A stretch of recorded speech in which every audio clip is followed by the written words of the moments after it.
Dans ce contexte, à l'ONU, la réunion extraordinaire du Conseil de sécurité a été marquée par les accusations de l'ambassadeur iranien contre les États-Unis, accusé d'être complice des attaques lancées par Israël. Israël, où l'on retrouve notre correspondante Bethsabée Salem à Tel Aviv. Bonjour Bethsabée. Comment réagit la population israélienne à cette escalade militaire? Est-ce que des consignes particulières lui ont été données?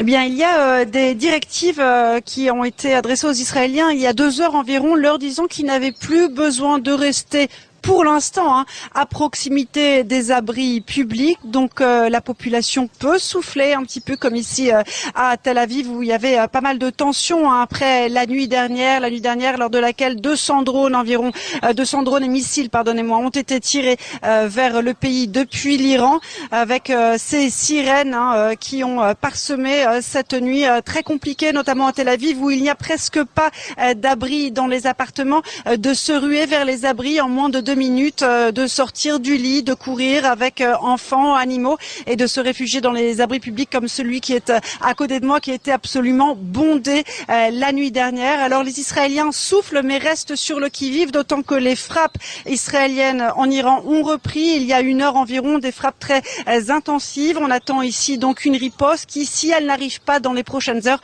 devrait arriver en tout cas dans les prochains jours. Merci beaucoup Bethsabée Salem.